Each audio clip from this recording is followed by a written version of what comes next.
नमस्कार, सुप्रभात। आज हम लोग यहाँ पर भारत देश के आज़ाद हुए 75 वर्ष हो रहे हैं, जिसके परिप्रेक्ष्य में आज़ादी का अमृत महोत्सव का उद्घाटन आज प्रधानमंत्री नरेंद्र मोदी जी करेंगे। और इसके परिप्रेक्ष्य में हम लोग कई प्रतियोगिताओं का या कई कार्यक्रम हमारे यहाँ आयोजित किए जाएंगे और उसका संचालन ऐसे लगातार 75 हफ्ते तक होता रहेगा।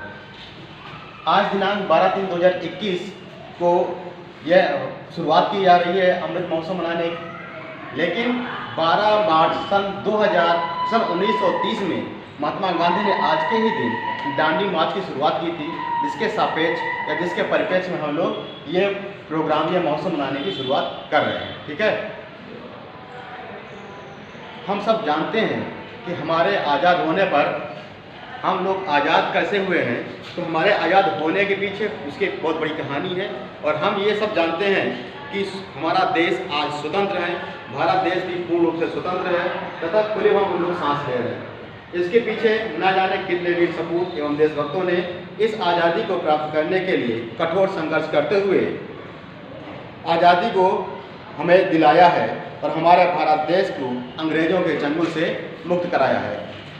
ठीक है, जैसा कि हम सब जानते हैं कि भारत देश 15 अगस्त सन 1947 को आज़ाद हुआ। उस समय या उसके पहले की बात करें तो अंग्रेजों ने भारतीयों को लोक सेवा, सरकारी सेवाएं तथा अन्य कई सारे विभागों में काम करने का मौका नहीं देती थी और साथ साथ बहुत ज़्यादा शोषण करती थी।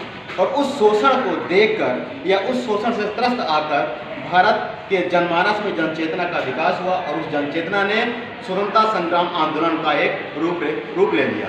ठीक है, अंग्रेजों ने भारतीयों से बहुत मेहनत कराने के बावजूद पारिश्रमिक नहीं देते थे, अर्थात बेगारी कराते थे, गुलाम बना के रखते थे, बंद करके रखते थे। और इस तरह से जो भी हमारे सरकारी कार्य हो रहे थे उस सरकारी कार्यों में भारत की जनता को कोई भी स्थान नहीं दिया जाता था। वे भारतीयों के साथ पशुवत व्यवहार करते थे और भारतीयों से बिना शुल्क एवं बिना पारिश्रमिक के कार्य करवाते थे। भारतीयों की कृषि उपजों का न्यूनतम मूल्य भी नहीं देते थे और उस पर 3 गुना लगान, जिसे हम लोग 3 कट्ठिया लगान भी कहते हैं, वसूलते थे तथा मजदूरों को बंधक बनाकर कार्य करते थे। इन सब समस्याओं तथा भारतीयों की दुर्दशा को देखकर जनचेतना जागी और उस जनचेतना ने ही एक स्वतंत्रता संग्राम का रूप ले लिया है। हम आपको ये बता दें कि बाल गंगाधर तिलक ने यह कहा है कि स्वराज हमारा जन्मसिद्ध अधिकार है और मैं इसे लेकर ही रहूंगा। हजारों देशभक्तों ने, उनमें से कुछ प्रमुख हजारों देशभक्त हैं, उनमें से कुछ प्रमुख देशभक्तों का नाम बड़ी आदर एवं सम्मान से लिया जाता है।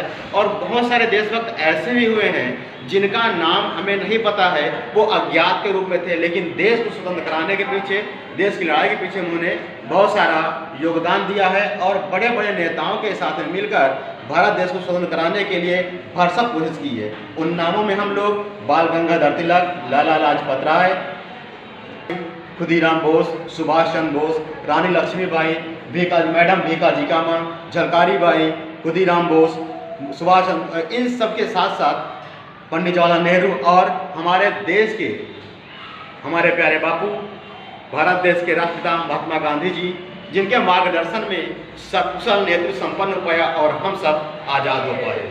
तो महात्मा गांधी हमारे लिए हमारे राष्ट्रपिता हैं और उन्होंने पूरा मार्गदर्शन दिया कि भारत देश को कैसे स्वतंत्र कराया जाए।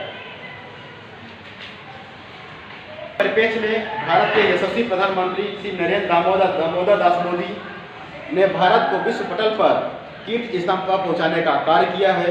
माननीय प्रधानमंत्री जी ने 12 मार्च सन 2021 अर्थात आज के ही दिन आज़ादी के 75 वर्ष पूर्ण होने पर आज़ादी का अमृत महोत्सव मनाने की शुरुआत की है तथा इसका शुभारंभ साबरमती आश्रम में उद्घाटन करके करेंगे। आज के ही दिन महात्मा गांधी ने दांडी यात्रा शुरू की करके अंग्रेजों के क्रूर नमक कानून को तोड़ा था। आज़ादी का अमृत महोत्सव लगातार 75 हफ्ते तक मनाया जाएगा। इस महोत्सव के अंतर्गत पूरे देश भर में कई कार्यक्रम आयोजित किए जाएंगे। आइए हम सब आज आज़ादी के अमृत महोत्सव के श्री गणेश के अवसर पर संकल्प लें कि महात्मा गांधी जी ने जो स्वच्छ भारत का सपना देखा था उसे साकार करें और उनके सपनों पर चलकर देश को एक बार फिर से सोने की चिड़िया बनाएं। धन्यवाद।